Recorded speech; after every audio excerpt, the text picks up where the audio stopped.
No, I'm sure he's very, very angry at his brother and cannot understand what he's doing. Do you think that anyone in the royal family has been given a heads up on what to expect in this docuseries? No, I don't. I mean, I think they've tried they've tried to, obviously they've got spies out to find out what's in it. A few people have, there's a little blabbing going on, but we'll have to wait and see. So much was revealed, I think, or at least the tone or the angle that they're going to take was revealed in the trailers. I don't know how much is in the first one, but how they will differ. I think it looks to me like they're setting up the Diana story being relived and retold, in essence. Just the first part. Tears behind the scenes and unhappiness and unfairness and all that. But there's got to be more than that. And I think they're worried that there will be. I look at the Hussey thing. I mean, the Susan Hussey incident. Again, I look at that and I think about the irony that, and I know this is a detour, but she made that comment, 83-year-old lady, where are you from? Don't ask that.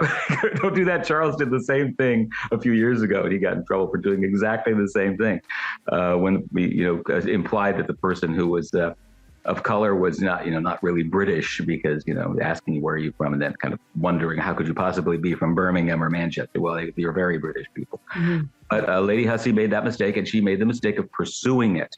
And so she had to back off. But this is the widow of the man who ran the BBC, Marmaduke Hussey, for a couple of decades. Mm-hmm. And he's portrayed in The Crown as the fellow who tried to stop, the airing of the Panorama interview because he wanted to protect the crown. He was very much a stern, staunch monarchist in the Churchillian tradition. And here, many, many years later, his widow puts her foot in it and severely damages the crown. It's funny, the twists and turns of history, It really is. And, maybe another twist and turn of history. Is it possible, depending on what is in this documentary, that Prince Harry could be stripped of his remaining titles after this? Absolutely. Do you think Charles would go that far? I absolutely think so. I think that retribution could be in the offering. And there is some thing left. As a matter of fact, he might not even. I mean, I think he will be invited to the coronation, and I think they will go in May, unless everything blows up, everyone's face, and irreparable damage is done. But there are more things that Charles is in the position to do. I think a lot of the financial, a lot of the deals that the Sussexes made, of course, were to render themselves independent of Charles's influence. Charles always had the purse strings as Prince of Wales. Now he really holds the purse strings as king.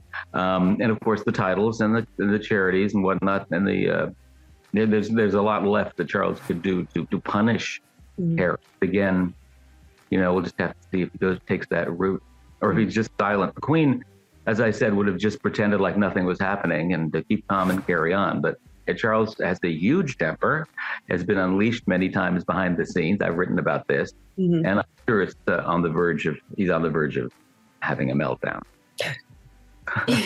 We've heard that Charles, he feels betrayed and he sort of, may act more severely than the Queen ever would. But how is William feeling about all of this? I think he also has a temper. He's a real, slow, low burner, but he really, you can tell it in his, he doesn't even, he tries to hide it, but it doesn't work. No, I'm sure he's very, very angry at his brother and cannot understand what he's doing. I mean, William and Kate are all about preserving the monarchy and duty and all of that. They do such a spectacular job.